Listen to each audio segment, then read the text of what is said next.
मैं मुरारी शरण शुक्ल आज रामचरितमानस पर उठे हुए नए विवाद पर चर्चा करेंगे।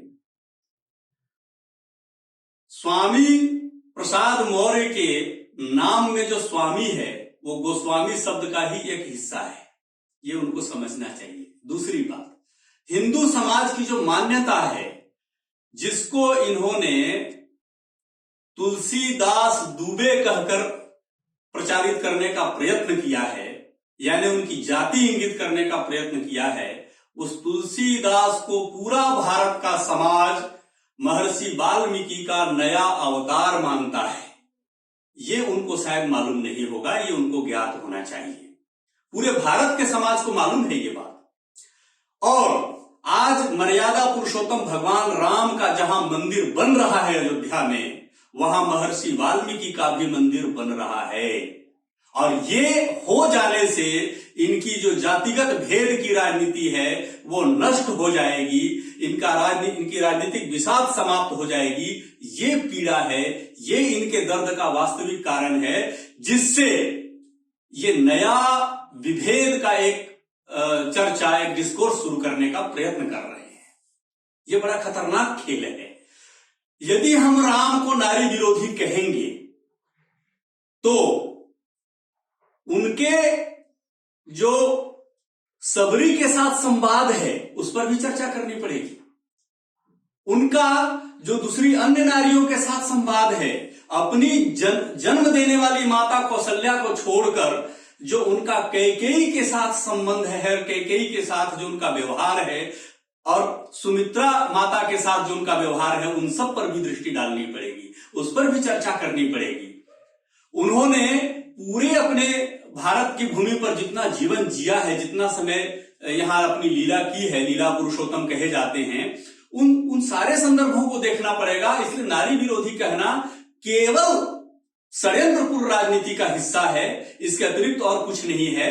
अपनी राजनीतिक खोई हुई जमीन ढूंढने का एक नया तरीका है, क्योंकि सपा के पूर्व प्रमुख ने राम भक्तों पर गोलियां चलवाई थी और इस तरह से राम द्रोही होने का तमगा इस पूरी पार्टी पर पहले से लगा हुआ है।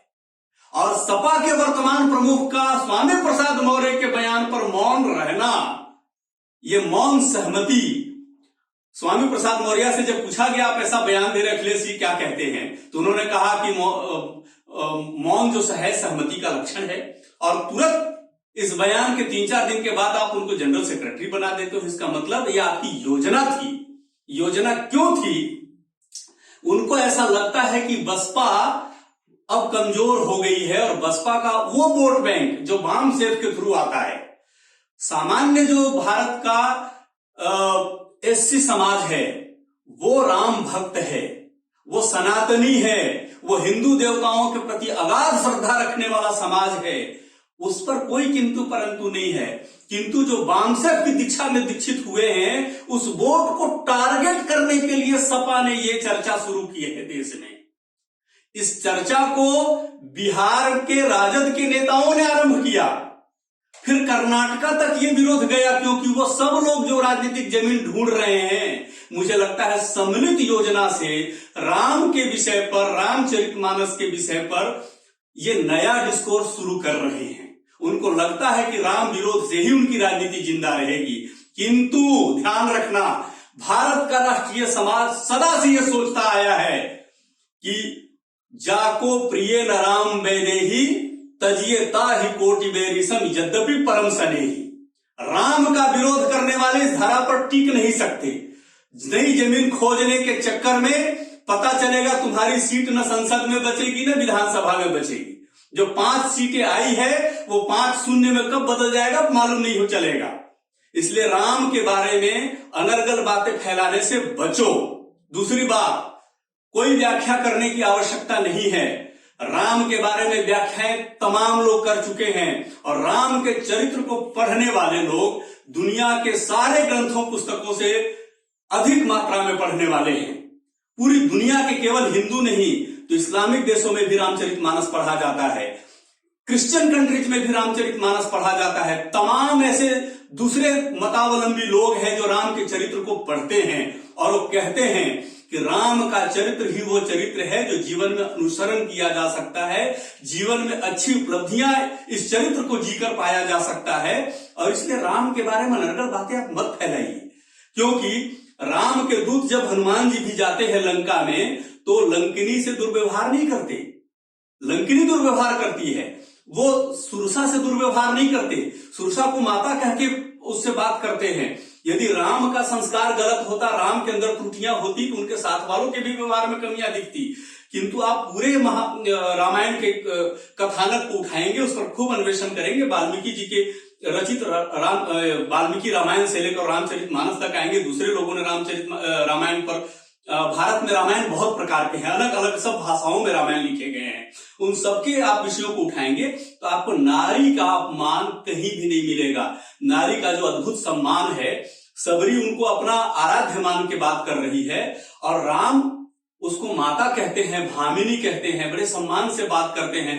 सबरी खा खा के बेर, अपने जूठे बेर राम को पकड़ाती है और राम मंत्रमुग्ध होकर वो खाते चले जाते हैं। कहीं भी कोई किंतु परंतु, कोई ऐसा भाव दुर्भाव भी मन में नहीं आया, सहज स्वभाव में खाते चले जाते हैं। ये प्रेम जिसके पास हो, आप उसके ऊपर नारी विरोधी या किसी जाति विशेष का विरोधी या किसी समूह विशेष का विरोधी कहने का तमगा लगाने की कोशिश कर रहे हो। जो हजारों लाखों साल में भारत में मिशनरीज आई यहाँ के लोगों का मतांतरण करने, फादर कामिल बुर्के से लेकर तमाम मिशनरीज के ऐसे पादरियों ने रामचरितमानस पर टीका लिखा है, रामायण पर टीका लिखा है, वो लोग ऐसे घटिया आरोप नहीं लगा पाए। आप लगाने की चेष्टा कर रहे हो वोट पाने के लालच में, कुछ चंद सीटें पाने के लालच में, अपने राजनीतिक अस्तित्व तलाशने के चक्कर में इतने घटियापन पर उतरना अच्छा नहीं है।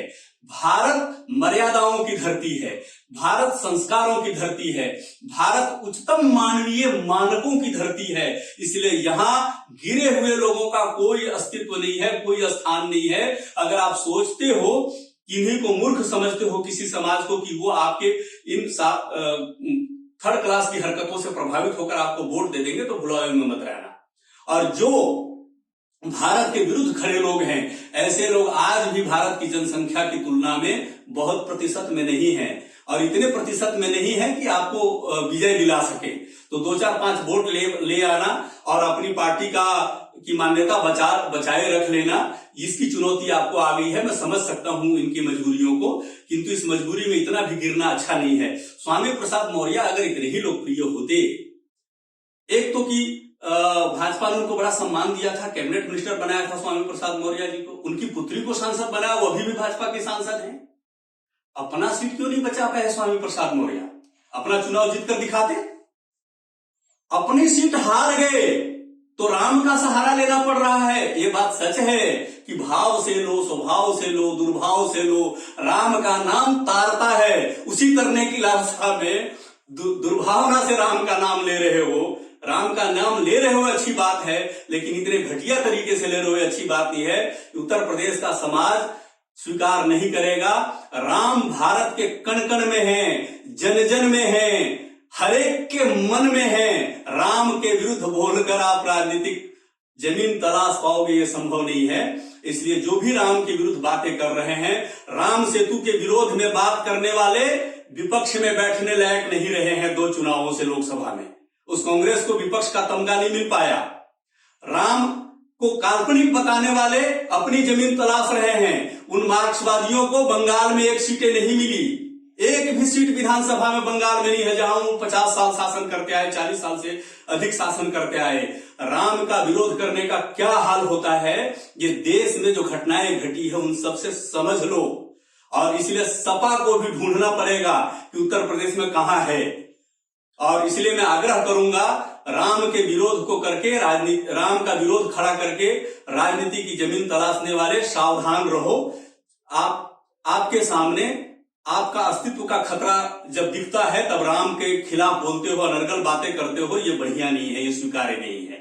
धन्यवाद।